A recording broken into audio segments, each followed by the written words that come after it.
श्री राम जी का कथा सुनने का बहुत ही बड़ा महत्व और भाव से कथा सुनाई जाती है।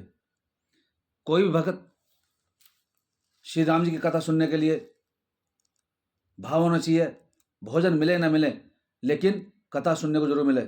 बड़े बड़े साधु संत ऋषि मुनि, वेद व्यास जी वगैरह सब श्री राम जी की कथा सुनने के लिए तृप्त रहते हैं, क्योंकि उनको कथा में ज़्यादा रुचि रहती है। और कथा ही एक ऐसी है जो हर मनुष्य के जीवन में उसके जीवन को बहुत सागर से पार उतारती है।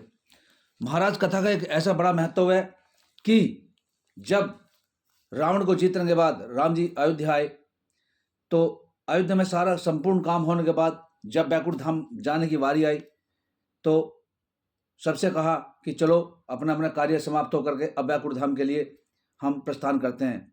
लेकिन हनुमान, जावंत और विभीषण आदि और कई ने कहा कि हे भगवान, हम बैकुंठ धाम नहीं जाना चाहता। क्यों? क्या कारण है? बैकुंठ धाम जाने का क्या कारण है? क्यों नहीं जाना चाहते? तो महाराज श्री राम जी से ये कहा कि भगवान, वहाँ हमें श्री राम जी की कथा श्रवण नहीं मिलेगी, सुनने को नहीं मिलेगी, इसलिए आप हमें इसी धराधाम पे रहने दो। देख लो अब ये कथा कितनी पावन और सुंदर कथा है, जो भोलेनाथ माँ पार्वती को कथा सुना रहे थे कि सबसे भव्य कथा भोलेनाथ ने माँ पार्वती को सुनाई थी, श्री राम कथा। श्री राम कथा सबसे पहले भगवान भोलेनाथ के द्वारा ही ये रचित हुआ था, और गंगा के तट पर अगस्त मुनि ने सब साधु संत ऋषि मुनि को ये राम कथा का वर्णन किया था। अब कथा आती है पृथ्वी की उत्पत्ति किस प्रकार से हुई। भगवान श्री हरि नारायण क्षीर सागर में शैया पर विराजमान थे, निंदिया में लीन थे। तो एक शून्य घटना ध्यान से सभी भक्त सुनना। जब भगवान श्री हरि नारायण शून्य लीन थे, शून्य यानी कि एक पॉइंट में लीन थे, ध्यान से मेरी बात को सुनना। हल्का सा उनका शरीर हिला, हिलने के बाद फिर ज्यादा शरीर हुआ, तो उस पॉइंट का, शून्य पॉइंट का एक पॉइंट बना। उसके बाद भगवान श्री हरि नारायण की आंखें खुली तो नंबर 1 बना। एक बजमला काफी दिन तक आंखें खुल रही। भगवान श्री हरि नारायण ने कहा कि मैं तो अकेला हूं, अकेला हूं, मैं अनेक होना चाहता हूं। एक आनंद चतुरानंद, एक श्री हरि नारायण हुए, लेकिन वो अनेक होना चाहते हैं। अब अनेक कैसे हुए? उन्होंने अपनी नाभि से एक कमल का फूल निकाला, उसकी डंडी जल के स्तर के ऊपर पहुंची।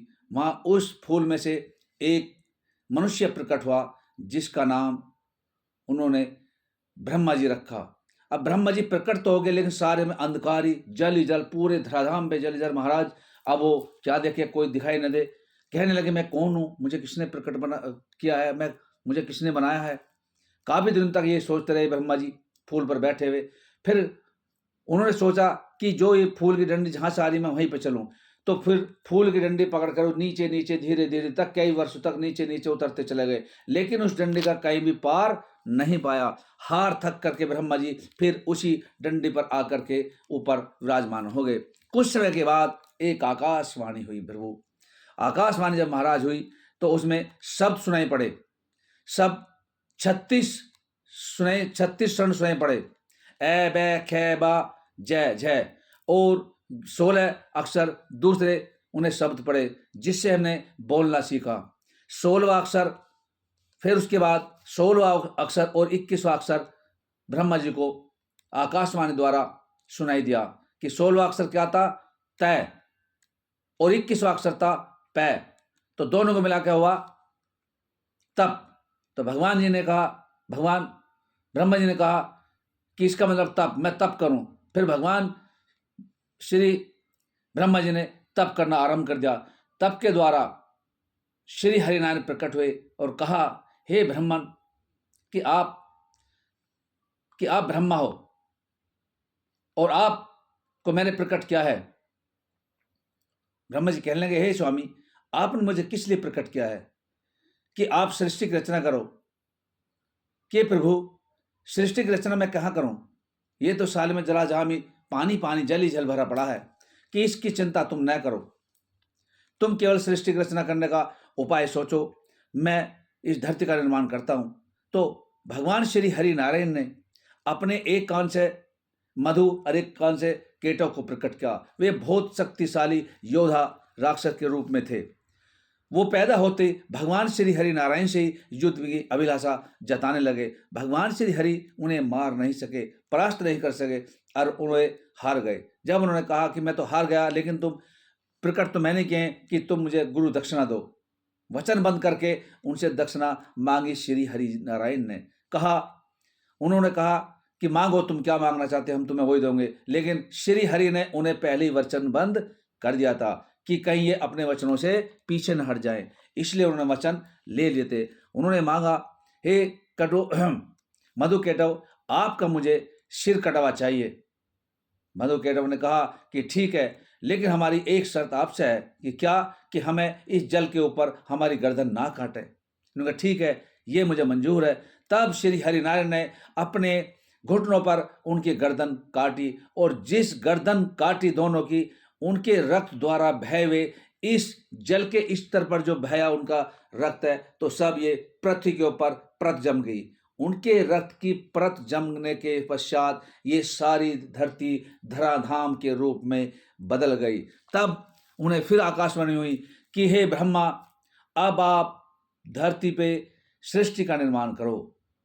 तब ब्रह्मा जी ने धरती का निर्माण करने के लिए, प्रकट करने के लिए अपनी दाहिने भुजा से एक पुरुष को प्रकट किया और दाहिने आंग से एक महिला को प्रकट किया। उनका नाम मनु रखा और महिला का नाम रखा उन्होंने शत्रुपा। दोनों से कहा कि मनु और शत्रुपा, तुम्हारा रिश्ता दोनों का पति पत्नी का है, और तुम जाकर के पृथ्वी पे धराधाम पे जाकर के सृष्टि की रचना करो। तो मनु महाराज और शत्रुपा से 5 बच्चों का जन्म हुआ। उसमें 2 पुत्र और 3 कन्याओं का जन्म हुआ। पहला प्रियव्रत और मनु महाराज का दूसरा पुत्र, वो स्वर्ण नहीं आ रहा है, और 3 कन्या, देवती, प्रवती और देवदती, 3 कन्या थी। 3 कन्याओं का जन्म हुआ, उससे धराधाम पर ये रचना हुई। इसी के बीच कथा आती है कि धरती की हरे मगन किस प्रकार से हुई। अब कथा में ये सुनना आता है कि जो भी हरे भरे सब हमारे धराधाम पर पेड़ पौधे उगे हैं, इसका बीज पहला आया या पौधा पहला आया।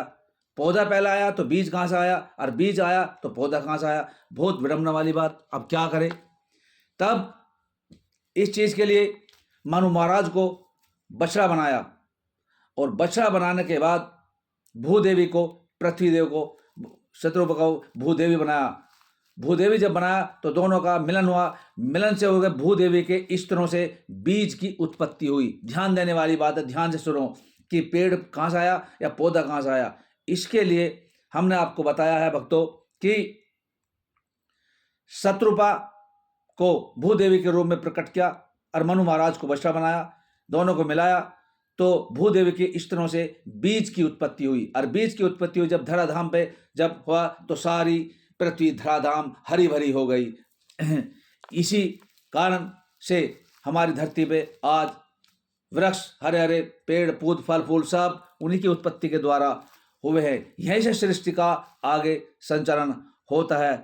फिर यही आगे चलकर स्तंभ ऋषि होते हैं, उन्होंने 10,000 वर्षों तक तपस्या करी। तपस्या करके श्री हरि प्रकट हुए कि मांगो, क्या मांगना है।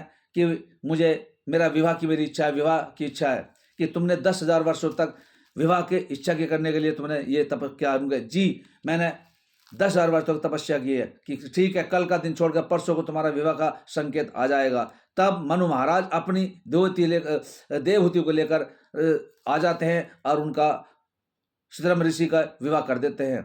उसी से उनके 9 कन्याओं का जन्म हुआ। जब 9 कन्याओं का जन्म हुआ, अब एक कन्या बड़ी हुई, बढ़िया होने के बाद अब उनका विवाह किस प्रकार से हो।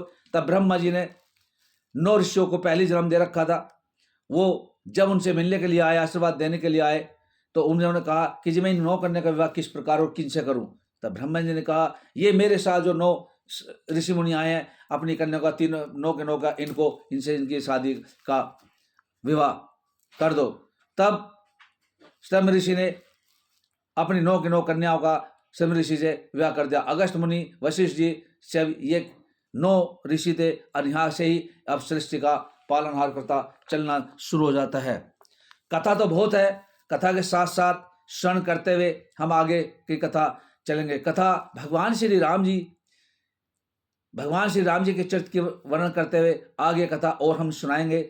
अभी हम कथा को यहीं विराम करते हुए आगे कल की कथा में हम श्रवण करेंगे।